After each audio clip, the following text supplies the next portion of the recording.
Stylish umpire ಅಂತಲೂ ಕೂಡ ಇವರು ಪ್ರಖ್ಯಾತಿಯನ್ನು ಪಡೆದಿರುವಂಥದ್ದು. ಮುರುಗೇಶ್ ಅವರು ನಮ್ಮ ಜೊತೆಗಿದ್ದಾರೆ. ಕಾರ್ಯಕ್ರಮಕ್ಕೆ ಆತ್ಮೀಯವಾದಂಥ ಸ್ವಾಗತ. ಇನ್ನು ಹಾಗೇನೆ ಒಂಥರ ಡ್ಯಾನ್ಸಿಂಗ್ ಅಂದರೆ ಈ ಲೇಡೀಸ್ ಟೂರ್ನಾಮೆಂಟ್ಗಳಲ್ಲಿ ಒಂಥರ ಡ್ಯಾನ್ಸಿಂಗ್ ಅಂಪೈರ್ ಅಂತಲೂ ಕೂಡ ಫೇಮಸ್ ಆಗಿರುವಂಥದ್ದು. ಅವರು ಕೂಡ ನಮ್ಮ ಜೊತೆಗಿದ್ದಾರೆ. ನಾಗೇಂದ್ರ ಅವರ ಕಾರ್ಯಕ್ರಮಕ್ಕೆ ಆತ್ಮೀಯವಾದಂಥ ಸ್ವಾಗತ. ಇನ್ನು ಈ ಕಾರ್ಯಕ್ರಮದಲ್ಲಿ ನನ್ನ ಜೊತೆಗೆ ನನ್ನ ಸಹೋದ್ಯೋಗಿ ಅವರು ಕೂಡ ಜಾಯ್ನ್ ಆಗಿದ್ದಾರೆ, ಮಲ್ಲಿಕಾರ್ಜುನ್ ಪಾಟೀಲ್ ಕಾರ್ಯಕ್ರಮಕ್ಕೆ ಆತ್ಮೀಯವಾದಂಥ ಸ್ವಾಗತ. ಎಸ್, ನಾವು ನೇರವಾಗಿ ಮುರುಗೇಶ್ ಅವರ ಹತ್ರನೇ ಹೋಗ್ತೀವಿ. ಮುರುಗೇಶ್ ಅವರೇ, ಜೀ ಕನ್ನಡ ನ್ಯೂಸ್ನ ಒಂದು ಹೊಸ ಪ್ರಯತ್ನ, ಥರ ಮೈಲಿಗಲ್ಲು ಅಂದರೆ ಹಳ್ಳಿಯಲ್ಲಿರುವಂಥ ಪ್ರತಿಭೆಗಳನ್ನು ಗುರುತಿಸಿ ಅವರನ್ನ ಆಯ್ಕೆ ಮಾಡುವಂಥದ್ದು ಲೀಗ್ ಸ್ಟೇಜ್ನಲ್ಲಿ. ಏನು ಹೇಳ್ತೀರಿ ಈ ಒಂದು ಪ್ರಯತ್ನಕ್ಕೆ? ಸರ್, ಅಂದರೆ ಹಳ್ಳಿಗಳಿಂದ ಪ್ರತಿಭೆಗಳನ್ನ ಆಚೆ ತರಬೇಕು ಅನ್ನೋ ಮೈಂಡ್ಸೆಟ್ಟು ಯಾರಿಗೂ ಬರೋದಿಲ್ಲ. ಸೊ ನ್ಯೂಸ್ ZKNPL ಏನಿದೆಯೇ ಅದು ಮಾಡ್ತಾ ಇದ್ದೀರ ಅಂದ್ರೇ ನಮಗೆ ಈ ಹ್ಯಾಟ್ಸ್ ಆಫ್. ನಿಮಗೆ ನ್ಯೂಸು ಅದು ಇದು ತುಂಬ ಕೆಲಸಗಳಿದೆ. ಬಟ್ ಕ್ರಿಕೆಟ್ ಪ್ರತಿಭೆಗಳನ್ನ ಆಚೆಗಡೆ ತರಬೇಕು ಅನ್ನೋದು ಮೈಂಡ್ಸೆಟ್ ಇದೆ ಅಲ್ವಾ, ಅದು ಬರೋದಿಲ್ಲ. ಬಟ್ ಆ ಕೆಲಸಕ್ಕೆ ನಿಮಗೆ ZKPL ತುಂಬ ಧನ್ಯವಾದಗಳು ಹೇಳ್ತೀನಿ. ಎಸ್, ನಾಗೇಂದ್ರ ಅವರೇ, ನೀವು ಕೂಡ ಅಂಪೈರ್ ಆಗಿದ್ರಿ, ಸುಮಾರು 8 ವರ್ಷಗಳ ಒಂದು ಎಕ್ಸ್ಪೀರಿಯನ್ಸ್ ಇರೋರು. ಏನು ಹೇಳ್ತೀರಿ ಈ ಒಂದು ನಮ್ಮ ಒಂದು ಜೀ ಕನ್ನಡ ನ್ಯೂಸ್ನ ಪ್ರೀಮಿಯರ್ ಲೀಗ್ ಬಗ್ಗೆ? ಸರ್, ಅದೇ ಹೇಳ್ದಂಗೆ ಹಳ್ಳಿ ಪ್ಲೇಯರ್ಸ್ಗಳು ಒಳ್ಳೊಳ್ಳೆ ಟೂರ್ನಮೆಂಟ್ಗಳು ಆಡೋದು ತುಂಬ ಕಷ್ಟ. ಸೊ ನಾನು ಹೇಳೋದೇನೆಂದರೆ, ಇವಾಗ ನೀವೇನು ಮಾಡ್ತಾಯಿರೋ ಜೀ ಕನ್ನಡ ಪ್ರೀಮಿಯರ್ ಲೀಗಲ್ಲಿ ಒಳ್ಳೊಳ್ಳೆ ಪ್ರತಿಭೆಗಳು ಹೊರಗಡೆ ಬರಲಿ, ಟೂರ್ನಮೆಂಟು ತುಂಬ ಚೆನ್ನಾಗಾಗಿ ಯಶಸ್ಸು ಕಾಣಲಿ ಅಂತ ನಾನು ಹೇಳ್ತೀನಿ ಸರ್. ಎಸ್ ಪಾಟೀಲ್ರೆ, ಹೊಸ ಪ್ರಯತ್ನ ಇದು.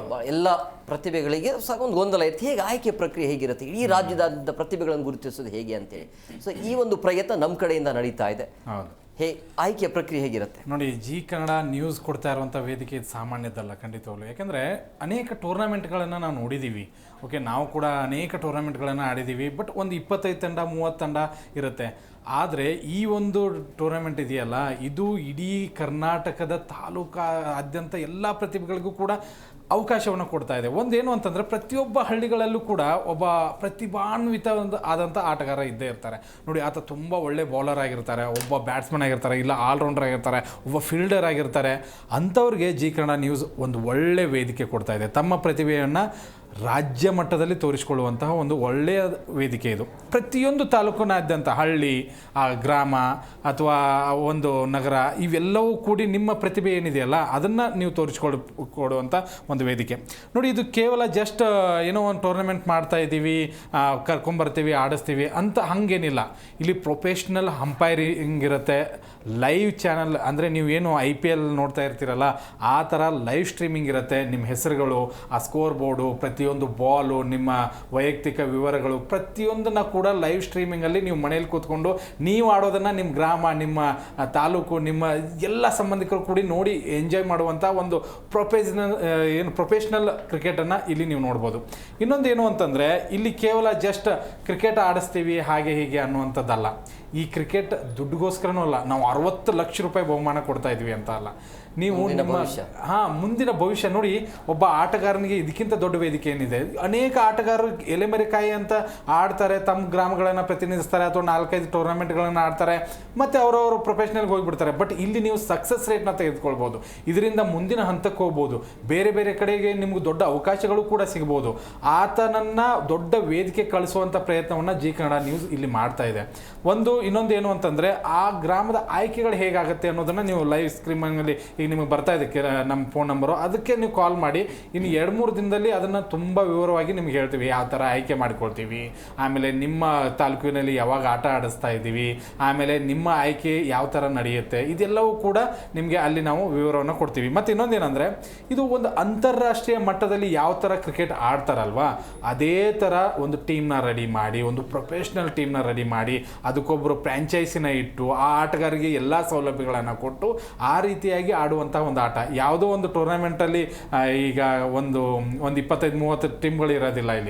ಇಲ್ಲಿ 100 ತಂಡಗಳಿರುತ್ತೆ. ಆ 100 ತಂಡಗಳನ್ನು ಯಾವ ಥರ ಆಡಿಸ್ತೀವಿ, ಮೊದಲು ಎಲ್ಲಿ ನಡೆಯುತ್ತೆ, ತಾಲೂಕುಗಳಲ್ಲಿ ನಡೆಯುತ್ತೆ, ಅದಾದ ನಂತರ ಜಿಲ್ಲೆಗಳಿಗೆ, ಆಮೇಲೆ ಬೆಂಗಳೂರು ನಗರದಲ್ಲಿ, ಈ ಥರ ಒಂದು ದೊಡ್ಡ ಇವೆಂಟ್ನ ರೆಡಿ ಮಾಡೋದಕ್ಕೆ ಜೀ ಕನ್ನಡ ನ್ಯೂಸ್ ಒಂದು ದೊಡ್ಡ ವೇದಿಕೆಯನ್ನು ಖಂಡಿತವಾಗ್ಲೂ ಕೊಟ್ಟಿದೆ. ಪ್ರತಿಯೊಬ್ಬರು ಕೇವಲ ಪ್ರೊಫೆಷ್ನಲ್ ಆಟಗಾರರೇ ಇದರಲ್ಲಿ ಭಾಗವಹಿಸಬೇಕು ಅಂತಲ್ಲ, 14 ವರ್ಷದಿಂದ ಹಿಡಿದು ನೀವು ಯಾವುದೇ ವಯಸ್ಸಿನವರಾಗಿರಿ, ಕ್ರಿಕೆಟ್ ಬರ್ತಾ ಇದ್ದರೆ ಖಂಡಿತವಾಗ್ಲೂ ಬಂದು ಆ ವೇದಿಕೆ ನಿಮ್ಮದಾಗಿಸ್ಕೊಳ್ಬೋದು. ಒಂದು ಕಾಲ್ ಮಾಡಿ ಖಂಡಿತವಾಗ್ಲೂ ನಿಮಗೆ ಆ ಒಂದು ವೇದಿಕೆಗೆ ಯಾವ ಥರ ಬರಬೇಕು, ಹೇಗೆ ನಿಮ್ಮ ಹೆಸರನ್ನ ರಿಜಿಸ್ಟರ್ ಮಾಡಬೇಕು, ಎಲ್ಲವನ್ನ ಕೂಡ ಅದರಲ್ಲಿ ನಾವು ಮೆನ್ಷನ್ ಮಾಡ್ತೀವಿ. ಎಸ್ ಮುರುಗೇಶ್ವರ್, ನಮ್ಮ ಲೀಗ್ನ ಭಾಗವಾಗ್ತಾ ಇದ್ರೆ ಎಷ್ಟು ಖುಷಿ ಇದೆ? ನಾವು ಭಾಗ ಆಗ್ತಿರೋದು ಅರ್ಥ ಆಗಿಲ್ಲ. ಅಂದರೆ ಈ ಲೀಗಲ್ಲಿ ನೀವು ಕೂಡ ಇರ್ತೀರಿ ಅಂಪೈರ್ ಆಗಿ, ಎಷ್ಟು ಖುಷಿ ಇದೆ, ಎಷ್ಟು ಮನೋರಂಜನೆ ನೀಡ್ತೀರಿ ಅಂತ? ಸರ್ ಆ್ಯಕ್ಚುಲಿ ನನಗೆ ದೊಡ್ಡ ವೇದಿಕೆ ಇದು. ಅಂದರೆ ನಾನು ಸಣ್ಣ ಸಣ್ಣ ಟೂರ್ನಮೆಂಟ್ಸ್ನ ಮಾಡಿದ್ದೀನಿ, ಡ್ಯಾನ್ಸಿಂಗ್ ಅಂಪೈರ್ಗೆ ಮಾಡಿದ್ದೀನಿ. ಅಂದರೆ ZKPಯಲ್ಲಿ ಅವಕಾಶ ಸಿಗೋದನ್ನೋದೇ ತುಂಬ ದೊಡ್ಡ ನಮಗೆ ಒಂದು ಪ್ಲಾಟ್ಫಾರ್ಮ್ ಅಂತ ಹೇಳ್ಬೋದು. ಅಂದರೆ ನನಗೆ ಎಷ್ಟು ಬೆಸ್ಟ್ ಆಗುತ್ತೋ ಅಷ್ಟು ನನ್ನ ಹತ್ರ ಏನೇನೆಲ್ಲ ಟ್ಯಾಲೆಂಟ್ಸ್ ಇದೆಯೋ ಅದನ್ನೆಲ್ಲ ಈ ZKPಯಲ್ಲಿ ನಾನು ಪ್ರೂಫ್ ಮಾಡಿ ನನ್ನ ಬಗ್ಗೆ ನಾನು ಪ್ರೂಫ್ ಮಾಡ್ಕೋಬೇಕಂತ ಅನ್ಕೊತೀನಿ. 8 ವರ್ಷದ ಎಕ್ಸ್ಪೀರಿಯನ್ಸ್ ನಿಮಗೆ ಅಂಪೈರ್ ಆಗಿದೆ. ಅಂಪೈರ್ಗಿಂತ ಮುಂಚೆ ಏನು ಮಾಡ್ತಾ ಇದ್ರಿ? ಸೊ ಅಂಪೈರ್ಗಿಂತ ಮುಂಚೆ ನಾನು ಗ್ರಾನೈಟ್ ವರ್ಕ್ ಮಾಡ್ತಾಯಿದ್ದೆ. ಗ್ರಾನೈಟ್ ವರ್ಕು ಅದರಲ್ಲಿ ಆ ವರ್ಕ್ ಮಾಡ್ತಾಯಿದ್ದೆ. ಆಮೇಲೆ ನನಗೆ ಥಾಟ್ ಬಂತು, ಅಂದರೆ ನನಗೆ ಎಲ್ಲ ಕರ್ನಾಟಕದಲ್ಲಿ ಹೇಳ್ತಾ ಇರ್ತಾರೆ ಡ್ಯಾನ್ಸಿಂಗ್ ಅಂಪೈರ್ಸ್ ಅಂದ್ರೇ ಮಹಾರಾಷ್ಟ್ರ ಕಡೆ ಇದ್ದಾರೆ ಅನ್ನೋ ಥರ ಆ ಥರ ಹೇಳ್ತಾ ಇರ್ತಾರೆ. ಕರ್ನಾಟಕದಲ್ಲಿ ಯಾಕೆ ಇರಬಾರ್ದು? ಆ ಥಾಟ್ ನನಗೆ ಬಂದಿದ್ದು. ಸೊ ಆಮೇಲೆ ನಾನು ಏನಾರ ಮಾಡಬೇಕು ಅಂದ್ಕೊಂಡು ನಂದು ಓನ್ ಸ್ಟೈಲೆಲ್ಲ ನಾನು ಸಣ್ಣದಾಗಿ ಸ್ಟೆಪ್ ಬೈ ಸ್ಟೆಪ್ ಮಾಡ್ತಾ ಇವಾಗ ಈ ಮಟ್ಟಕ್ಕೆ ನಾನು ಬಂದು ನಿಂತಿದ್ದೀನಿ. ಯಾಕೆ ಡ್ಯಾನ್ಸ್ ಥರನೇ ಒಂಥರ ಈ 6 ಬೌಂಡ್ರಿಗಳನ್ನ ತೋರಿಸೋದು ಅನ್ನೋದು ಆ ಥಾಟ್ ಬಂದಿದೆ ಯಾಕೆ? ಸರ್, ಕ್ರಿಕೆಟ್ ಅನ್ನೋದು ಒಂದು ಸ್ಟ್ರೆಸ್ ಫ್ರೀ ಗೇಮು. ನಾನು ಪ್ಲೇಯರೇನೆ. ನನಗೇನು ನಾನು ಆಡಕ್ಕೆ ಹೋಗ್ತೀನೋ ಕ್ರಿಕೆಟ್ ಆಡಕ್ಕೆ ಹೋಗ್ತೀನೋ ಆ ಟೈಮಲ್ಲಿ ನನಗೇನು ಇರಲ್ಲ ಮೈಂಡಲ್ಲಿ. ಸ್ಟ್ರೆಸ್ ಫ್ರೀಯಾಗಿ ಆಡ್ತಾ ಇರ್ತೀನಿ ಆಟನ ನಾನು. ಸೊ ಜನ ಅದನ್ನು ನೋಡೋಕ್ಕೆ ಬರ್ತಾರೆ ಗೊತ್ತಾ. ಸೊ ಅವ್ರಿಗೆ ಆ ಸ್ಟ್ರೆಸ್ ಫ್ರೀನ ನಾನು ಕೊಡಬೇಕು ಅವ್ರಿಗೆ. ಒಳ್ಳೆ ಗೇಮ್ ನೋಡ್ತಾ ಅವ್ರಿಗೆ ಖುಷಿಯಾಗಿರಬೇಕು ಅವರು. ಅದಕ್ಕೋಸ್ಕರ ಅದನ್ನು ನಾನು ಚಾಯ್ಸ್ ಮಾಡಿ ನಾನು ಮಾಡ್ತಾಯಿದ್ದೀನಿ ಸರ್. ಎಸ್ ನಾಗೇಂದ್ರ ಸರ್, ಈಗ ಕ್ವೀನ್ಸ್ ಪ್ರೀಮಿಯರ್ ಲೀಗ್ ಕೂಡ ನೀವು ಕೂಡ ಮನೋರಂಜನೆ ನೀಡ್ತಾ ಇದ್ರಿ, ಅಲ್ಲೂ ಕೂಡ ಅಂಪೈರ್ ಆಗಿ ಕೆಲಸವನ್ನು ಮಾಡ್ತಾ ಇದ್ರಿ. ಅಲ್ಲಿ ಅಂಪೈರ್ ಇಲ್ಲ, ನಾನು ಕೋಚ್ ಆಗಿ ಕೆಲಸವನ್ನು ಮಾಡ್ತಾ ಇದ್ರಿ. ಅಲ್ಲಿ ಎಕ್ಸ್ಪೀರಿಯನ್ಸ್ ಅನ್ಸೋಲ್ಲ, ಅಂದರೆ ಆ ಲೇಡೀಸ್ ಹೇಗಿರುತ್ತೆ, ಲೇಡೀಸ್ ಮತ್ತು ಬಾಯ್ಸ್ ಅಂತ ಬಂದಾಗ ಅಲ್ಲಿ ಏನಾದರೂ ಚಾಲೆಂಜಸ್ ಇರುತ್ತಾ ಹೇಗೆ ಅಂತ? ಚಾಲೆಂಜ್ ಅಂತ ಏನಿರಲ್ಲ ಸರ್, ಎಲ್ಲ ಕ್ರಿಕೆಟು ಒಂದೇನೆ ಈಗ. ಬಟ್ ಏನಂದರೆ ಕ್ರಿಕೆಟ್ ಅಂತ ಬಂದಾಗ ಚೆನ್ನಾಗಿ ಆಡಬೇಕಷ್ಟೇ. ಈಗ ನಾವು ಒಬ್ಬರು ಪ್ಲೇಯರಾಗಿ ಆಡ್ತೀವಿ. ಸೊ ಪ್ಲೇಯರಾಗಿ ಆಡೋದೇ ಬೇರೆ, ನೀವು ಅಂಪೈರ್ಶಿಪ್ ಮಾಡೋದೇ ಬೇರೆ. ಅಂಪೈರ್ ಮಾಡೋದಿದೆಯಲ್ಲ ಅದು ತುಂಬ ಕಷ್ಟ. ಅದು ಪ್ಲೇಯರಾಗಿ ಬರ್ಬೋದು. ಅಂಪೈರ್ಶಿಪ್ ಇದೆಯಲ್ಲ, ಎಲ್ಲ ಮ್ಯಾಚ್ ಮಾಡಿ ಪ್ಲೇಯರ್ನೆಲ್ಲ ಸಮಾಧಾನ ಮಾಡಿ ನಾವು ಮುಗಿಸ್ಕೊಂಡು ಈಚೆ ಬರೋದಿದೆ. ಮಹಿಳೆಯರಿಗೆ ಹುಡುಗಿಯರಿಗೆ ಬ್ಯಾಟ್ ಹಿಡಿಯೋಕ್ಕೂ ಬರಲ್ಲ, ಬಟ್ ನೀವು ಹೇಗೆ ಕಲಿಸ್ಕೊಡ್ತಾ ಇದ್ರಿ ಅಂತೇಳಿ, ಅಂದರೆ ನಿಮ್ಮ ಒಂದು ಕೋಚಿಂಗ್ ಪಡೆದಾದ ನಂತರ ಚೆನ್ನಾಗಿ ಅವರ ಪರ್ಫಾರ್ಮೆನ್ಸ್ ಹೊರಗಡೆ ಬರ್ತಾ ಇರುತ್ತೆ. ಹೌದು ಸರ್. 0 ಇಂದ ಹೇಗೆ ಅವ್ರನ್ನ ಮೇಲ್ ತರ್ತಾ ಇದ್ರಿ ಅಂತ? ಸರ್ ಅದು ಹಿಂಗೆ ನನಗೆ ಬರುತ್ತೆ, ಫೋನ್ನೆಲ್ಲ ಬರುತ್ತೆ ಕೋಚಿಂಗ್ ಮಾಡಿ ಅಂತ. ಬಟ್ ಅವರೆಲ್ಲ ಇನ್ನೇನು ಕ್ರಿಕೆಟ್ ಕಲ್ತಿರಲಿಲ್ಲ. ಬಟ್ ನಾವು ಚೆನ್ನಾಗಿ ಅವ್ರನ್ನೆಲ್ಲ ಪ್ರಿಪೇರ್ ಮಾಡಿ ಒಳ್ಳೆ ಮ್ಯಾಚಸ್ ಆಡಿದ್ದಾರೆ. ನಾವೆಲ್ಲ ಮಾಡಿದ್ದೆಲ್ಲ ಎಲ್ಲ ಸೆಮಿಫೈನಲ್ಲು ಫೈನಲ್ಲೇನೆ ನಾನು ಕೋಚ್ ಮಾಡಿದ್ದೆಲ್ಲ. ಬಟ್ ಚೆನ್ನಾಗಿದೆ. ಅಂದರೆ ಆಯ್ಕೆಗೆ ಕೋಚಿಂಗ್ ಎಷ್ಟು ಇಂಪಾರ್ಟೆಂಟ್ ಆಗುತ್ತೆ? ಒಂದು ಚೆನ್ನಾಗಿ ನಮಗೆ ಒಂದು ಚೆನ್ನಾಗಿ ಪರ್ಫಾರ್ಮೆನ್ಸ್ ಹೊರಗಡೆ ಬರಬೇಕು ಅಂದರೆ ಕೋಚಿಂಗ್ ಪಡೆಯೋದು ಎಷ್ಟು ಮುಖ್ಯ? ಅದೇ ಸರ್, ಎಲ್ಲ ಏನಂದ್ರೆ ಕ್ರಿಕೆಟ್ ಟ್ಯಾಲೆಂಟ್ ಇರಬೇಕು ಸರ್. ಏನೇ ಮಾಡಬೇಕು ಅಂದರೆ ನೀವೀಗ ಅಂಪೈರ್ಶಿಪ್ ಮಾಡೋದಾಗಲಿ ಕೋಚಿಂಗ್ ಮಾಡೋದಾಗಲಿ ಅಷ್ಟು ಈಸಿ ಇರಲ್ಲ ಯಾವುದೂ. ಈಗ ಅಂಪೈರಿಂಗ್ ಮಾಡಬೇಕು ಅಂದರೆ ನಿಮಗೆಲ್ಲ ಪ್ರಾಪರಾಗಿ ರೂಲ್ಸ್ ಗೊತ್ತಿರಬೇಕು. ಬಟ್ ಯಾರೋ ಒಬ್ಬ ಪ್ಲೇಯರ್ಸ್ ಏನೋ ಒಂದು ಬಂದು ಹೇಳ್ತಾನೆ, ನೀವು ಅವ್ನಿಗೆ ಅದನ್ನು ರಿವ್ಯೂ ಏನಾರ ಹೇಳ್ಬೇಕು, ಅವ್ನಿಗೆ ರಿವ್ಯೂ ಕೊಡಬೇಕು ಅವನಿಗೆ. ಇಲ್ಲಾಂದರೆ ಸುಮ್ಮನೆ ಕಷ್ಟ ಅದೆಲ್ಲ. ಸುಮ್ಮನೆ ಎಲ್ಲರೂ ನಾನು ಮಾಡ್ತೀನಿ ಅಂಪೈರು ಅಂದರೆ ಅದಾಗಲ್ಲ. ಅಂದರೆ ನೀವು ಕೋಚಿಂಗ್ ಆಗಿದ್ದೀರಲ್ಲ, ಅಂದರೆ ಮೊದಲೆಲ್ಲ ಬ್ಯಾಟ್ಸ್ಮನ್ ಆಗಿನೇ ಕೋಚಿಂಗ್ ಆಗಿರುತ್ತೆ? ನಾನು ಆಲ್ರೌಂಡರ್. ನಾನು ಬ್ಯಾಟಿಂಗ್ ಬೌಲಿಂಗ್ ಎಲ್ಲ ಮಾಡ್ತೀನಿ. ಬಟ್ ನಾವು ಈಗಲೂ ಆಡ್ತೀವಿ. ಬಟ್ ಏನಂದ್ರೆ ಈಗ ಒಂದು ಸ್ವಲ್ಪ ಆಡೋದು ಕಮ್ಮಿ ಮಾಡಿದ್ದೀವಿ. ನಿಮ್ದು ಏನಾದರೂ ಕ್ಲಬ್ ಏನಾದರೂ ಇದೆಯಾ? ಇಲ್ಲ ಸರ್, ನಾನೆಲ್ಲ ಕ್ಲಬ್ಗಳಿಗೆ ಆಡ್ತೀನಿ. ಎಲ್ಲ ಫ್ರೆಂಡ್ಸ್ ಜೊತೆ ಫ್ರೆಂಡ್ಸ್ ಕ್ಲಬ್ಗಳಿಗೆ ಎಲ್ಲ ಆಡ್ತೀನಿ. ನಮ್ಮದೇ ಸ್ವಂತ ಅಂತ ಏನಿಲ್ಲ. ಭವಿಷ್ಯ ಇದೆಯಾ ಕೋಚಿಂಗಲ್ಲಿ? ಇದೆ ಸರ್. ಅಂಪೈರಿಂಗ್ ಮಾಡ್ತೀನಿ, ಅದು ಬಿಟ್ಟರೆ ಕೋಚಿಂಗ್ ಮಾಡ್ತೀನಿ. ಇದೆ ಸರ್, ಏನು ತೊಂದರೆ ಇಲ್ಲ. ಅದರಲ್ಲಿ ದುಡಿತಾ ಇದ್ರಿ, ಅದು ಬಿಟ್ಟು ಏನು ಮಾಡ್ತೀರಿ? ಅದೇ ಸರ್, ಕೋಚಿಂಗು, ಅಂಪೈರಿಂಗು, ಫ್ರೀ ಟೈಮಲ್ಲಿ ಕ್ರಿಕೆಟ್ ಆಡೋದು, ಇಷ್ಟೇ ಸರ್. ಅಂದರೆ ಬೇರೆ ಬೇರೆ ಲೀಗ್ ಟೂರ್ನಮೆಂಟು ಲೀಗ್ಗಳು ಈ ಥರ ಆಡ್ತಾ ಇರ್ತೀವಿ. ಜಾಸ್ತಿ ಇವಾಗ ಅಂಪೈರಿಂಗೇ ಜಾಸ್ತಿ ಮಾಡ್ತಾ ಇರೋದು. ಬಟ್ ಅಂಪೈರಿಂಗ್ ಅಂದರೆ ಏನು ತುಂಬ ಇರಲ್ಲ. ಬಟ್ ಇಲ್ಲದೆ ಇದ್ದಾಗ ಕೋಚಿಂಗು ಕ್ರಿಕೆಟ್ ಆಡ್ತೀವಿ ನಾವು ಇದೀವಿ ಸರ್. ಎಸ್ ಪಾಟೀಲ್ರೆ, ಈಗ ಇನ್ನೊಂದು ಪ್ರಶ್ನೆ ಏನು ಅಂದರೆ ಆಟಗಾರರಿಗೆ ವಿಶೇಷತೆ ಏನಿರುತ್ತೆ, ಹೇಗೆ ನೋಡ್ಕೊಳ್ತೀರಿ ನೀವು? ಖಂಡಿತ ಆಟಗಾರರಿಗೆ ತುಂಬ ಅವ್ರು ಏನು ಗೊತ್ತಾ, ಗ್ರೌಂಡ್ಗೆ ಅಥವಾ ಆ ಒಂದು ನಮ್ಮ ಲೀಗಿಗೆ ಬಂದ್ರೇ ಅವ್ರಿಗೊಂದು ದೊಡ್ಡ ಖುಷಿ ಆಗಬೇಕು ಅಂಥ ಒಂದು ಎಕ್ಸ್ಪೀರಿಯನ್ಸ್ ಖಂಡಿತವಾಗ್ಲೂ ಅವ್ರಿಗೆ ಆಗೇ ಆಗುತ್ತೆ. ನೀವು ನಾನು ಪ್ರತಿ ಸರಿನೂ ಹೇಳ್ತಾ ಇದ್ದೀನಿ, IPL ಅಲ್ಲಿ ಯಾವ ಥರ ಫೀಲ್ ಆಗುತ್ತಲ್ಲ, ನೀವು ಮನೇಲಿ ಕೂತ್ಕೊಂಡು ನೋಡ್ತಿರ್ತೀರ, ಆಟಗಾರರಿಗೆ ಯಾವ ಥರ ಫೀಲ್ ಇರುತ್ತಲ್ಲ ಆ ಥರನೇ ಫೀಲ್ ಅವ್ರಿಗೆ ಆಗಬೇಕು. ಪ್ರತಿಯೊಬ್ಬ ಆಟಗಾರರಿಗೂ ಆ ಥರ ಫೀಲ್ ಆಗಬೇಕು ಅಂಥದ್ದನ್ನು ಮಾಡ್ತೀವಿ. ಅದ್ರ ಜೊತೆಗೆ ಅವ್ರ ಸುರಕ್ಷತೆ ಬಗ್ಗೆನೂ ನಾವು ತುಂಬ ಕಾಳಜಿ ವಹಿಸಿದ್ದೇವೆ. ಏನು ಅಂತಂದರೆ ಪ್ರತಿಯೊಬ್ಬ ಪ್ಲೇಯರ್ಗೂ ಎಷ್ಟು ಜನ ಪ್ಲೇಯರ್ ನಮ್ಮ ಒಂದು ಇದು ಪ್ರೀಮಿಯರ್ ಲೀಗಲ್ಲಿ ಭಾಗವಹಿಸ್ತಾ ಇದ್ದಾರಲ್ಲ, ಪ್ರತಿಯೊಬ್ಬ ಪ್ಲೇಯರ್ಗೂ ಕೂಡ ಇನ್ಶೂರೆನ್ಸ್ ಮಾಡಿಸಿದ್ವಿ. ಇವ್ರಿಗೆಲ್ಲ ಇದು ಒಂದು ತಂಡಕ್ಕಲ್ಲ, ಕೆಲವೊಂದು ಕಡೆಗೆ ಒಂದು ತಂಡಕ್ಕೆ ಅಥವಾ ಒಂದು ಟೂರ್ನಮೆಂಟ್ಗೆ ಏನಾದರೂ ಒಂದು ಮಾಡಿಸ್ತಾರೆ. ಇಲ್ಲಿ ನಾವು ಹಾಗೆ ಮಾಡಿಲ್ಲ. ಪ್ರತಿಯೊಬ್ಬ ಆಟಗಾರರಿಗೂ 1 ಲಕ್ಷ ರೂಪಾಯಿವರೆಗೂ ಕೂಡ ಅವ್ರಿಗೆ ಇನ್ಶೂರೆನ್ಸ್ ಮಾಡಿಸಿದ್ದೀವಿ. ಅವ್ರಿಗೆ ಏನೇ ತೊಂದರೆ ಆದರೂ ಕೂಡ ನಾವೇ ಅದರ ಜವಾಬ್ದಾರಿಯನ್ನು ವಹಿಸ್ಕೊಳ್ತೀವಿ. ಏನೇ ತೊಂದರೆ ಆದರೂ ಕೂಡ ಅದ್ರ ಜೊತೆಗೆ ಅವರು ಪ್ರೀಮಿಯರ್ ಲೀಗಿಗೆ ಬಂದು ಅವ್ರು ಇದ್ದು ಅವ್ರ ಜೊತೆಗೆ ನಾವು ಇರ್ತೀವಿ. ಅವ್ರಿಗೆ ಏನೇ ಪ್ರಾಬ್ಲಮ್ಸ್ಗಳಿದ್ರು ಅದನ್ನು ಸಾಲ್ವ್ ಮಾಡೋದಕ್ಕೆ ಪ್ರಯತ್ನ ಕೂಡ ಮಾಡ್ತೀವಿ. ಮತ್ತು ಇನ್ನೊಂದೇನು ಅಂತಂದರೆ, ಅವರ ಒಂದು ಪರಿಣಿತ ತಂಡವಾಗಿ ಪರಿಗಣಿಸ್ತೀವಿ ಅವ್ರನ್ನ. ಕೇವಲ ಯಾವುದೋ ಊರಿಂದ ಬಂದರು ಅಥವಾ ಇವರೊಬ್ಬರೇ ಹಂಗಲ್ಲ. ಆ ತಂಡ ಹೇಗಿದೆ ಅಂತಂದರೆ ಪ್ರೊಫೆಷ್ನಲ್ ಟೀಮ್ ಥರ ಅವ್ರಿಗೆ ಫೀಲ್ ಆಗಬೇಕು. ಓ, ನಾನು ಎಂಥ ಟೀಮಲ್ಲಿದ್ದೀನಿ, ನನಗೆ ಈ ಥರ ಫೀಲ್ ಆಗಬೇಕು. ಅಂದರೆ ನಾನು ಸಣ್ಣ ಪುಟ್ಟ ಲೀಗ್ ಆಡ್ತಾ ಇಲ್ಲ, ಯಾವುದೋ ಹಳ್ಳೀಲಿ ಒಂದು 15 ಟೀಮ್ ಜೊತೆಗೆ ಆಡ್ತಾ ಇಲ್ಲ. 100 ತಂಡಗಳಿದ್ದಾವೆ ಇಲ್ಲಿ, ನೀವು ಎನಿಸೋದಕ್ಕೂ ಸಾಧ್ಯ ಇಲ್ಲ. ಅಷ್ಟು ಟೀಮ್ಗಳು ಆಗ್ತವೆ. ಅಷ್ಟು ಟೀಮ್ಗಳಲ್ಲಿ ನನ್ನನ್ನು ಪ್ರತಿನಿಧಿಸುವಂತಹ ಒಂದು ಏನು ಫ್ರಾಂಚೈಸಿ ಇದೆಯಲ್ಲ, ಅದು ತುಂಬ ಸಂಭ್ರಮಿಸ್ತಾ ಇದೆ ನನ್ನನ್ನು. ಆ ಥರ ಆ ಆಟಗಾರನಿಗೆ ಫೀಲ್ ಕೊಡಬೇಕು. ಇನ್ಶೂರೆನ್ಸ್ ಕೊಡ್ತೀವಿ, ಸುರಕ್ಷತೆ ಕೊಡ್ತೀವಿ. ಅವ್ರು ಮೊದಲಿಂದ ಬಂದು ಕೊನೆಗೆ ಅವ್ರ ಮನೆಗೆ ಹೋಗೋ ತನಕನೂ ಅವ್ರದ್ದು ಸಂಪೂರ್ಣವಾದಂಥ ಜವಾಬ್ದಾರಿ ಜಿ ಕನ್ನಡ ನ್ಯೂಸ್ ತೆಗೆದುಕೊಳ್ಳಿ. Yes sir. ಮುರುಗೇಶ್ ಅವರೇ, ಈಗ ಅಂಪೈರ್ ಅಂತ ಬಂದಾಗ ಕ್ರಿಕೆಟ್ ವಿಚಾರದಲ್ಲಿ ಏನೆಲ್ಲ ಗೊತ್ತಿರಬೇಕು? ಪರ್ಫೆಕ್ಟ್ ಅಂಪೈರ್ ಆಗಬೇಕು ಅಂದರೆ ಎಲ್ಲೆಲ್ಲ ರೂಲ್ಸ್ಗಳು ಗೊತ್ತಿರಬೇಕು ಆತನಿಗೆ? ಸರ್, ರೂಲ್ಸ್ ಅಂದರೆ ನಮ್ಗೆ ಕ್ರಿಕೆಟಲ್ಲಿ ಏನು ರೂಲ್ಸ್ ಇದೆಯಾ ಅದು ರೂಲ್ಸ್ ಗೊತ್ತಿರಬೇಕು. ಅಂದರೆ ನಾವು ಅಲ್ಲಿ ಆಟ ಆಡುವಾಗ ಪ್ಲೇಯರ್ಸ್ಗಳು ಅವ್ರಿಗೆ ರೂಲ್ಸ್ ಗೊತ್ತಿರಲ್ಲ. ಅವ್ರು ನಮ್ಮನ್ನು ತುಂಬ ಕ್ವಶನ್ಸ್, ಅಂದರೆ ಅವ್ರು ಅರ್ಧಂಬರ್ಧ ತಿಳ್ಕೊಂಡಿರ್ತಾರೆ. ಬಂದ್ಬಿಟ್ಟು ಸರ್ ಅದು ಹಂಗಲ್ಲ ಹಿಂಗೆ ಅಂತೇಳ್ಬಿಟ್ಟು ಆರ್ಗ್ಯುಮೆಂಟ್ ಮಾಡೋದು ಇವೆಲ್ಲ ಮಾಡ್ತಾ ಇರ್ತಾರೆ. ಸೊ ಅವ್ರಿಗೆ ನಾವು ಕಲ್ತಿರೋದಕ್ಕೆ ಅಲ್ಲಿ ನಾವು ಅಂಪೈರಾಗಿ ನಿಂತಿರೋದು ಅಲ್ಲಿ ಆ ಜಾಗದಲ್ಲಿ ಅಲ್ವಾ. ಸೊ ಅವ್ರಿಗೆ ನಾವು ಹೇಳ್ತೀವಿ, ರೆಸ್ಪಾಂಡ್ ಮಾಡ್ತೀವಿ ಅವ್ರಿಗೆ. ಆಮೇಲೆ ಹೇಳಿದ್ಮೇಲೆ ಹೌದಾ ಸರಿ ಸರ್ ಆಯಿತು ಓಕೆ ಆದರೂ ಅವ್ರು ಸ್ಯಾಟಿಸ್ಫ್ಯಾಕ್ಷನ್ ಆಗೋದಿಲ್ಲ. ಸೊ ನಾವು ಒಬ್ಬ ವ್ಯಕ್ತಿ ನಮ್ಮನ್ನು ಏನಾದ್ರು ಕೇಳ್ತಾನಂದರೆ ನಾವು ಪ್ರಾಪರಾಗಿ ಆನ್ಸರ್ ಮಾಡಿದ್ರೆ ಆ ವ್ಯಕ್ತಿ ಸೈಲೆಂಟ್ ಆಗ್ತಾನೆ ಅಲ್ವಾ. ಸೊ ನಮ್ಗೆ ಗೊತ್ತಿರಬೇಕು, ನಮ್ಗೆ ಗೊತ್ತಿದ್ದೆ ನಾವು ಹೋಗ್ತೀವಿ. ಎಲ್ಲ ಕ್ರಿಕೆಟ್ ರೂಲ್ಸ್ ಏನು ಇಂಟರ್ನ್ಯಾಷನಲ್ ಏನು ರೂಲ್ಸ್ ಇರುತ್ತೋ, ಕ್ರಿಕೆಟ್ ರೂಲ್ಸ್ ಏನಿರುತ್ತೋ ಎಲ್ಲ ರೂಲ್ಸ್ ನಮಗೆ ಗೊತ್ತಿರೋದಕ್ಕೋಸ್ಕರ ನಾವು ಅಂಪೈರಾಗಿ ವರ್ಕ್ ಮಾಡ್ತಾ ಇದ್ದೀವಿ. ನೀವು ಆಗಲೇ ಹೇಳಿದ್ರಿ ಆರ್ಗ್ಯುಮೆಂಟ್ ಆಗುವಂಥ ಸಾಧ್ಯತೆ ಇರುತ್ತೆ ಅಂತ ಹೇಳಿ. ಬಟ್ ನಿಮ್ಮ ಈ ಎಕ್ಸ್ಪೀರಿಯನ್ಸಲ್ಲಿ ಆಗಿದೆಯಾ, ನಿಮ್ಮ ಮೇಲೆ ಆ ರೀತಿ ಆರೋಪ ಬಂದಿದೆಯಾ? ಅಂಪೈರ್ ಮಾಡಕ್ಕೆ ಬರಲ್ಲ ಇವನಿಗೆ, ಆ ಥರ ಏನಾದರೂ ಕೆಲವು ರೂಲ್ಸ್ ಗೊತ್ತಿಲ್ಲ ಆ ರೀತಿಯ ಮಾತು ಬರುತ್ತೆ, ಅದಕ್ಕೆ ನಿಮ್ಗೆ ಏನಾದರೂ ಅನುಭವ ಆಗಿದೆಯಾ? ಆಗಿದೆ ಸರ್, ತುಂಬ ಆಗಿದೆ. ಅಂದರೆ ಅವ್ರು ಏನಂದರೆ ಕ್ಲೋಸ್ ಕಲ್ಲಿರೋದು ಅವ್ರ ಫೇವರಿಸಮ್ಗೆ ಕೊಡಬೇಕಂತ ಥಿಂಕ್ ಮಾಡ್ತಾರೆ. ಸರ್ ನಮ್ದೇನಿದೆ ನಮ್ಗೆ ಅನಿಸ್ಬೇಕು, ಅದೇನು ಡಿಸಿಷನ್ ಇದೆ ಅದು ಏನಿದೆ ಅದನ್ನೇ ಕೊಡೋಕ್ಕಾಗೋದು. ಸೊ ಅದೇ ಥರ ಅವ್ರಿಗೆ ಹೇಳಿದ್ರೆ ಸ್ಯಾಟಿಸ್ಫ್ಯಾಕ್ಷನ್ ಆಗೋದಿಲ್ಲ ಅವ್ರಿಗೆ. ಇವಾಗ ಈ ಟೀಮ್ ಅವ್ರಿಗೆ ಔಟು ಅಂತ ಕೊಟ್ಟರೆ ಈ ಟೀಮವ್ರಿಗೆ ಔಟ್ ಇಲ್ಲ ಅಂತ ಕೊಡಬೇಕು.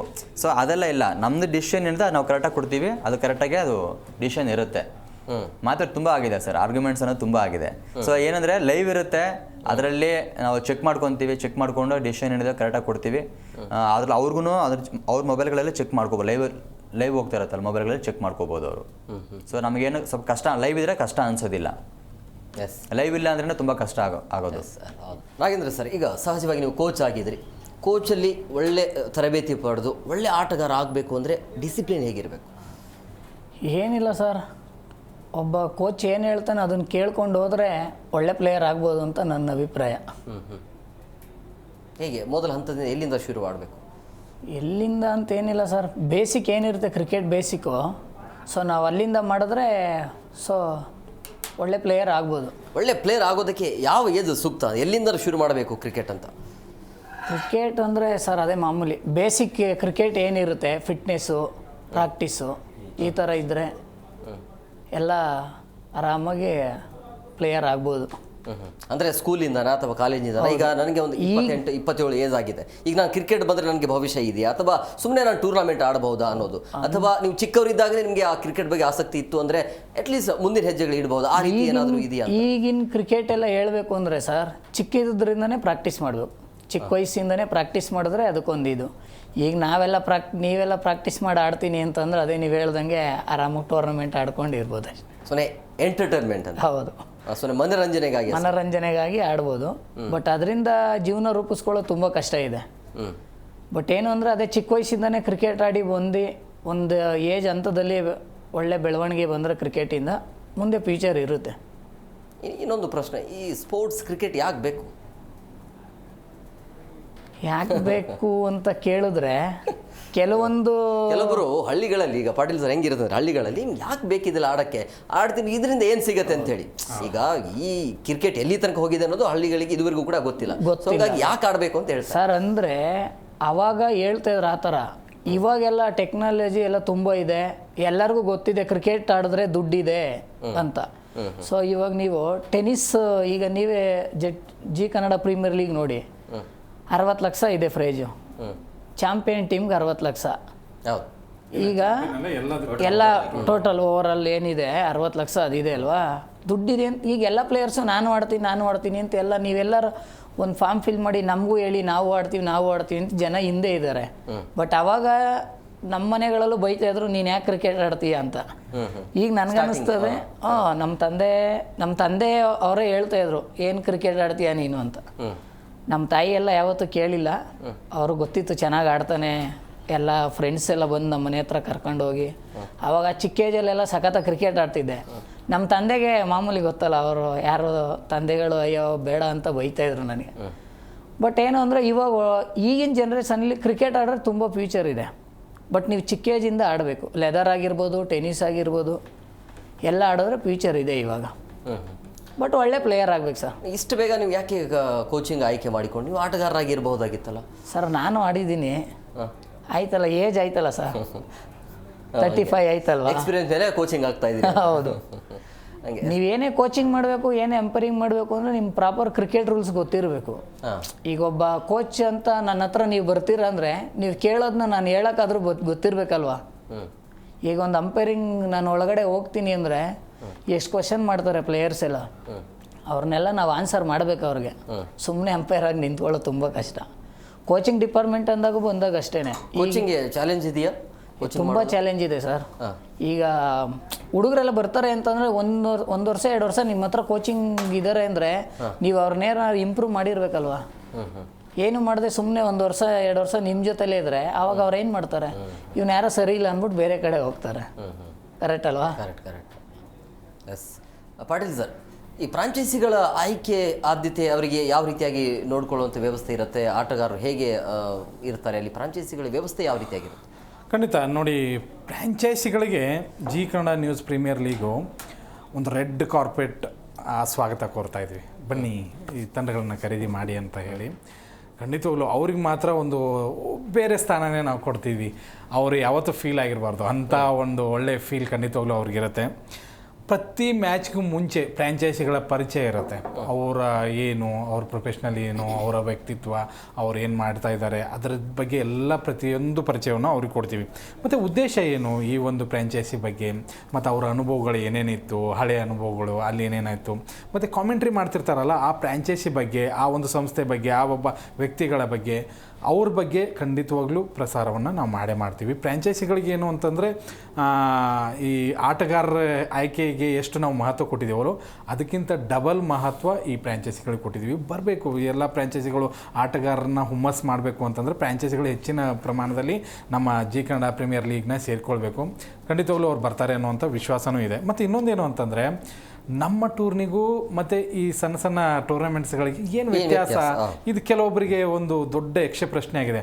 ಫಸ್ಟ್ ಆಫ್ ಆಲ್ ದೊಡ್ಡದು ಏನು ಅಂತಂದರೆ 60 ಲಕ್ಷ ರೂಪಾಯಿ ಬಹುಮಾನದ ಮೊತ್ತ.